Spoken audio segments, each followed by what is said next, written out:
afternoon po mga kababayan, ma'am sir. This is John, the Filipino channel po ang inyong lingkod. So today nga is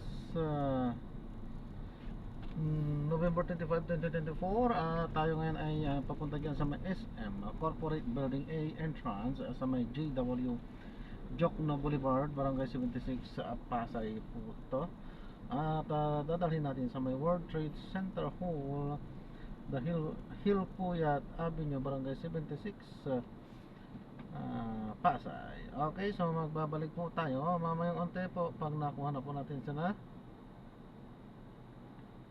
Disclaimer lamang po, ang content po natin ay kalsada at hindi ang passenger. Kaya nga naman, sakasakali man po na may marinig kayo, mga pangalan po ng lugar, pangalan ng tao, pangalan ng organizations, government or private man yan, ay wala pong kinalaman ng channel ito. At wala pong pinapatungkulan. Lahat po ng pinag-uusapan dito ay pawang dito lamang po yan sa loob at wala pong pinapatungkulan po sa labas. Okay po, so magbabalik po tayo mamayang unti po pag nakuha na po natin itong ating susunod na mission. So dyan po yan sa bandarya ng konti paglagpas ng traffic light. So dyan po yung SM Corporate Building A.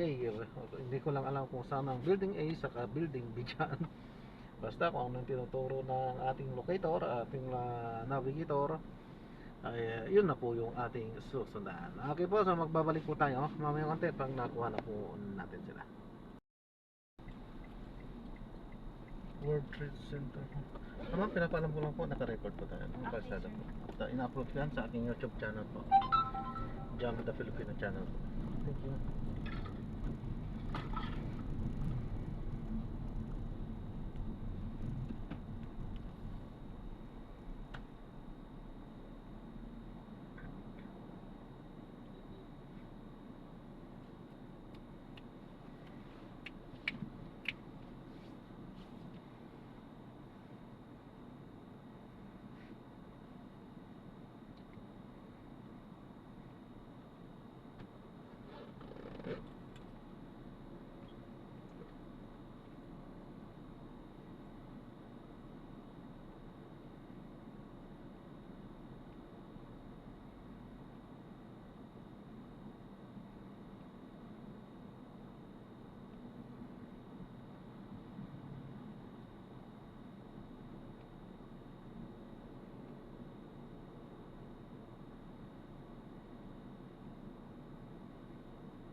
Ingat po ma'am. God bless po. Thank you po.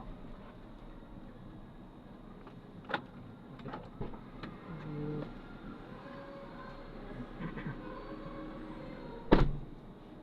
Ayan, so na-drop na natin si Lamang. So dito yan sa may World Trade Center. So ayan, maraming salamat po sa panonood. Hanggang sa muli, ingat at God bless po everyone. At gagawa na po natin ng separate video ulit ang ating mga susunod na mga misyon.